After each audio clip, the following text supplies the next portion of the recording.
মা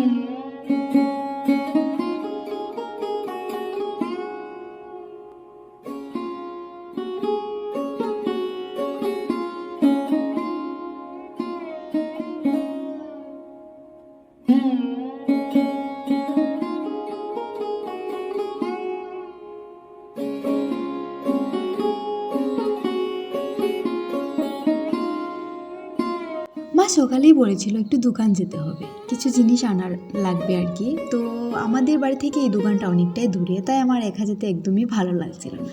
তাই বন্ধুরা আমি জুইকে বলছি চল আমার সঙ্গে, তো ও রেডি হয়ে পড়লো। আমি আর জুই চলে যাচ্ছি এখন দোকানে।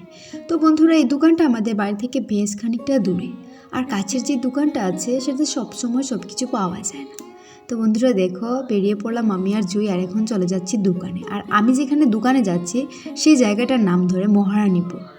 তো এই দেখো জুই আগে আগে চলে যাচ্ছে আর আমি এখানে ভিডিও শ্যুট করছিলাম।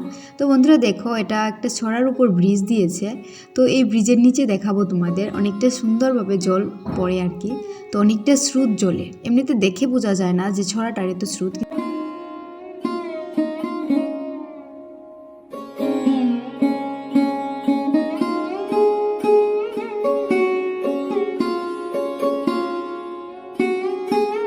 শুভ সকাল বন্ধুরা, আমার এই ছোট্ট পরিবারে তোমাদের সকলকে জানাই স্বাগতম। তোমাদের সকলকে সঙ্গে নিয়ে আজকের ব্লগটা আমি শুরু করছি। আই হোপ আজকের ব্লগটা তোমাদের ভালো লাগবে। যদি একটু ভালো লেগে থাকে তাহলে প্লিজ একটা লাইক করে দিও। আর যদি আমার কোনো ভুল ত্রুটি হয়ে থাকে প্লিজ কমেন্টের মাধ্যমে আমাকে জানাতে ভুলো না। যারা আমার চ্যানেলে নতুন বন্ধু আছো প্লিজ আমার চ্যানেলটাকে সাবস্ক্রাইব করে আমার পাশে থাকবেন। তো বন্ধুরা খরচা টচ্চা নিয়ে নিয়েছি, আর এখানে নিয়েছিলাম দুটো আচার। তো জুইয়ের আচারটা খেয়ে নিচ্ছি, আর আমার আচারটা আমি নিয়ে নিয়েছি প্যাকেটে। তারপর বন্ধুরা দেখো বাড়িতে চলে এসেছি, আর এসে এখানে বসলাম উনুন পাড়টার মাঝে। কারণ বন্ধুরা যদি উনুন পাড়টা চারিপাশে বেড়া না দিই তাহলে বাতাস লাগবে, আর যার কারণে ধোঁয়া হবে প্রচুর, যেহেতু এটা একদম খোলা জায়গার মধ্যে, আশেপাশে কোনো দেয়াল বা বেড়া কিছুই নেই। তাই বন্ধুরা এখানে আমি একটা বেড়া দিয়ে দেবো।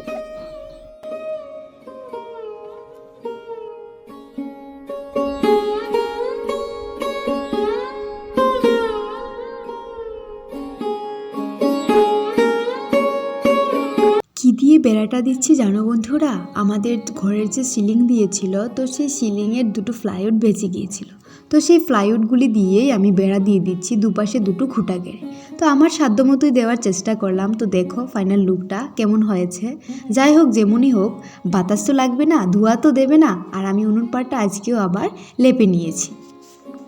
স্নান টান করে নিয়েছি বন্ধুরা, আর এখন যাচ্ছি আমার মোনাদের কাছে। তো জানো তো বন্ধুরা ওই মোনাগুলি না ওদের মার সঙ্গে যেতে চায় না, ওরা একা একাই খায়। আজ ঘরটা ফাঁকা করে দিদুন চলে যাচ্ছে মাসির বাড়িতে। সবে মাত্র 2 দিন হলো এসেছে, তার মাঝে আবার চলেও যাচ্ছে।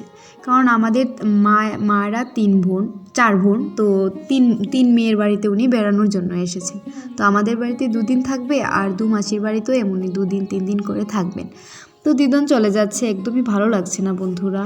আর দেখো ঘরটা পুরোই ফাঁকা ফাঁকা লাগছে। দিদন চলে যাওয়ার পর ঘরে ঢুকতে মাত্রই কেমন একটা ফিল হচ্ছে, ভালো লাগছে না। দেখো বন্ধুরা কেমন মেয়েদের জীবন, সেই মা মেয়েতে হয়তো ছোটোবেলা আমি যেমন থাকছি এখনও আমার মার সঙ্গে, হয়তো আমার মা আর দিদনও ঠিক তেমনভাবেই থাকতো। কতটা মিল, কতটা মায়ের সঙ্গে একান্তে সময়গুলি কাটানো। কিন্তু তার মাঝেও দেখো মেয়েদের যখন বিবাহ বন্ধনে বাধা পড়ে যায় তখন মা কেমন পর হয়ে যায় বন্ধুরা। মা না, শুধু গোটা ফ্যামিলিটাই পর হয়ে যায়। সেই অতিথি, মাও মেয়ের বাড়িতে অতিথি স্বরূপ আসে, আর মেয়েও মায়ের বাড়িতে অতিথি স্বরূপ যায়। ভাবতেও কেমন লাগে বন্ধুরা আমাদের মেয়েদের জীবন। বন্ধুরা বিকেলের কাজবাজ সেরে দেখো কাকার বোনও এসেছিল, ওরাও চলে যাচ্ছে। তাই আমি পেছন ফিরে একটু দেখলাম। তো আমি আর রিম্পি বেরিয়ে পড়লাম সেই প্রতিদিনের ন্যায় বিকেলে একটু ঘোরাঘুরি করতে। তারপর বন্ধুরা সন্ধে হয়ে গেছে, আর সন্ধ্যের টিফিন বানিয়ে নিচ্ছি। এখানে আমি ডিম দিয়ে ব্রেড ফ্রাই করে নেব। তো বন্ধুরা সত্যি দিদনের জন্য অনেকটা খারাপ লাগছে, আর মায়ের তো হয়তো আরও বা খারাপ লাগতে পারে, কারণ মায়ের মন তো আর আমি বুঝতে পারি না। আর মার যেহেতু অনেকটা শরীর খারাপ বন্ধুরা, কাশিটা প্রচুর পরিমাণে বাড়ছে, হঠাৎ ঠান্ডা পড়ার কারণে হয়তো এরকমটা হচ্ছে বন্ধুরা।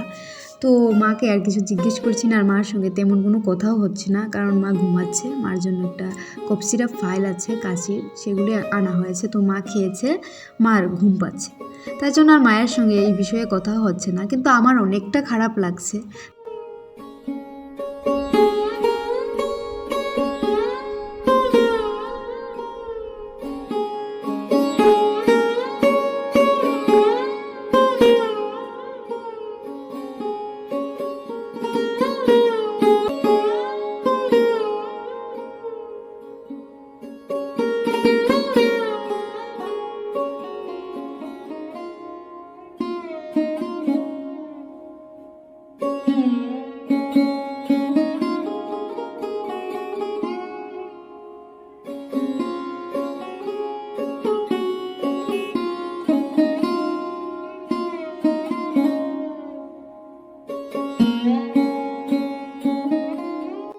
আমার জন্য ডিম দিয়ে ব্রেডটা ভেজে তারপর বন্ধুরা এখানে মায়ের জন্য চিড়ে পাচ্ছি।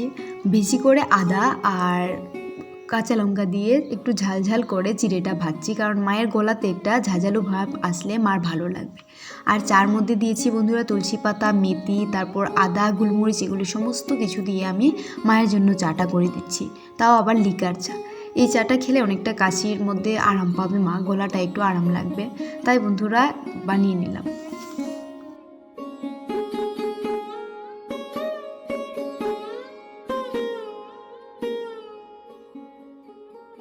বন্ধুরা এখন বাজে প্রায় রাত্র 9টার মতো, আর এখন আমি ভাতটা বসিয়ে দিলাম। আর মায়ের শরীর যেহেতু অনেকটাই অসুস্থ, তাই মা আর আজ রান্নাটা করবে না, আমি শুধু ভাতটা করব আর ভাইয়ের জন্য একটা ডিম অমলেট করব, আর কিছুই করব না। আর দুপুরের মাছ তরকারি আছে, সেগুলি দিয়ে মা খেয়ে নেবে। আর আমি আর আজ কিছুই খাবো না, কারণ আমি ব্রেড খেয়েছি, যার জন্য আমার পেটটা একটু ভরা ভরা লাগছে। তো বন্ধুরা এখানে আমি বাসন কোসনগুলি ধুয়ে নিচ্ছি। তো আজকের মতো এখানেই টাটা, দেখা হচ্ছে নতুন আরেকটি ব্লগের সঙ্গে। ততক্ষণ ভালো থেকো, সুস্থ থেকো, আর প্লিজ আমার চ্যানেলটার পাশে থেকো। টাটা।